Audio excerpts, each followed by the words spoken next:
Hello to the chicos and the chicas. Today we are going to discuss a motif that is very often misquoted and misused, and that motif is going to be the Xray Attack. The reason why I decided to make a video about this, other than the fact that it's handy to know what this motif is all about, is because someone actually brought this up on Twitter, chess Twitter, requesting, actually from a different creator, a video about the difference between a skewer and an X-ray.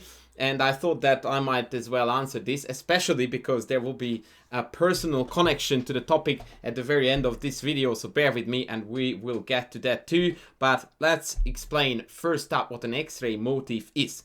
So the X-ray motif, or the X-ray idea in chess, is the fact, or rather the motif or piece layout, whereupon a certain piece is protecting another despite the fact that there is an enemy piece in between. It sounds very, very topsy-turvy and clumsy when I explain it like that, but I do think that the explanation does do justice to what is observable on the board. So there are two pieces, they are disconnected by an enemy piece in between, but this rook sees through the opponent piece in order to protect the queen on the top, and that see-through effect is of course why we call this motif the X-ray, because an X-ray does exactly that. It sees through the skin and reveals the bone behind. So that is the analogy, and that is the reason why it's called that. And it's immediately very easy to distinguish between that and a skewer.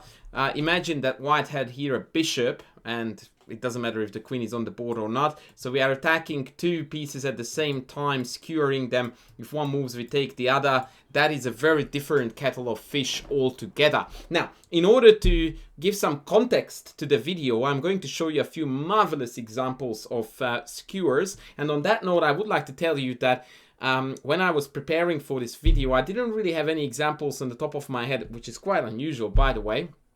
And so I did a bit of a research in the Lichess study database, and boy did I find a bucket load of studies and examples. And this particular study I'm looking at right now is a really marvelous collection of X-ray motifs. So if you are a coach, or if you're someone who would like to find some material, I'm going to link it below in the description. And I would also like to send a shout out and a big thank you to the dude who assembled it together, but for the time being I couldn't figure out who it was, but whoever you are, man, legendary work. So we are going to have a look at a Tal game. Oopsie Daisy, let's not spoil the fun.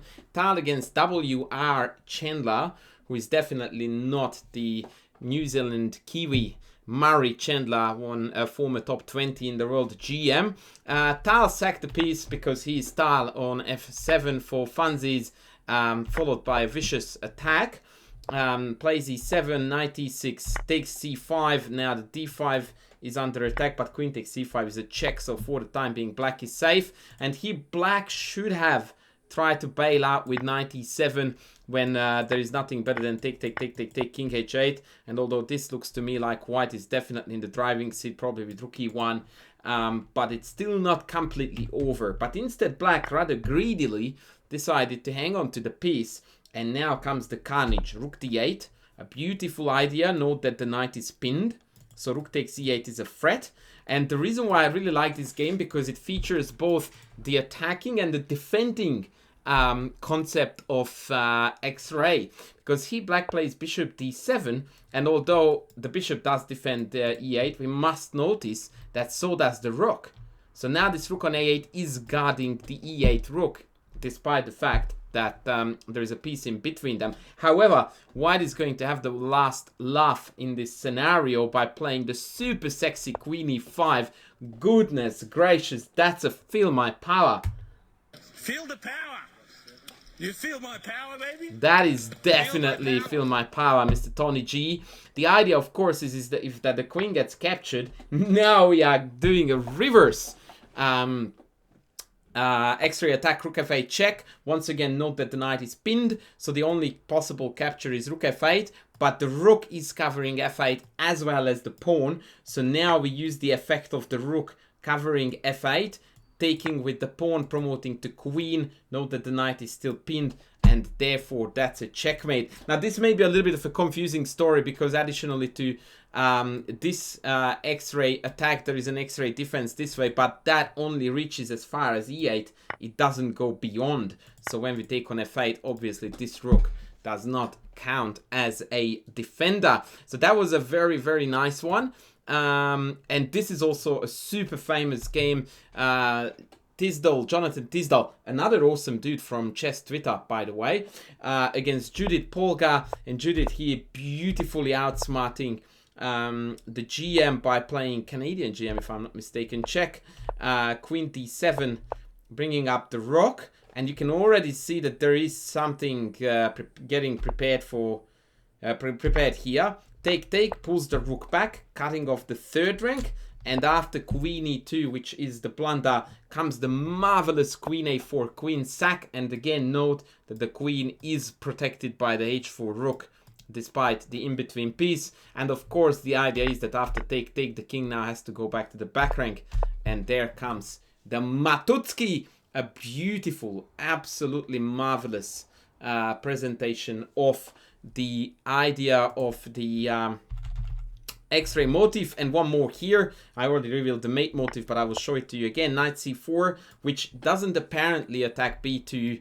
Well, it does actually, but the point is that we are now sort of aligning bishop and queen, so that after the very cool queen takes h6 queen sack, we will go like, our queen sack is the one coming first. And again, the bishop is going to deliver the deadly blow, bishop b2, and bishop takes b2 check. And now, why did I make this video when I wasn't the one asked to make this video? I tell you why.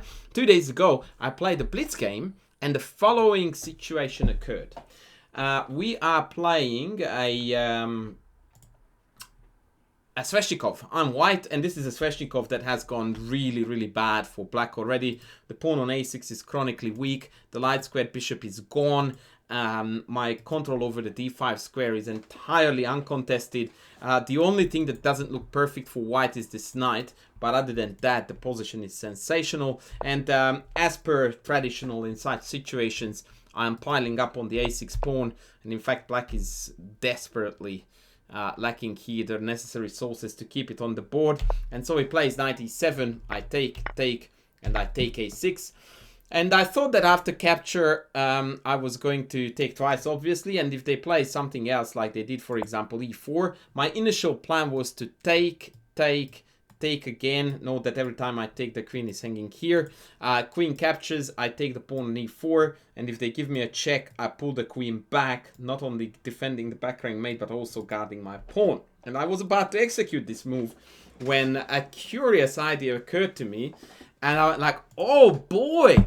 Speaking of the Xray, actually, you know what? Let's turn it into a puzzle. So if you don't want me to reveal the solution here, as for white's very clever next move, pause the video now and try to work it out yourself. As for those who would like to just see what happened, I went like, hang on a tickerino, I can play here queen d5. How cool is that? Seemingly hangs a6 for free, but nay, after rook takes a6, comes the beautiful Xray, queen takes a8, and now the rook on a1 has the last laugh.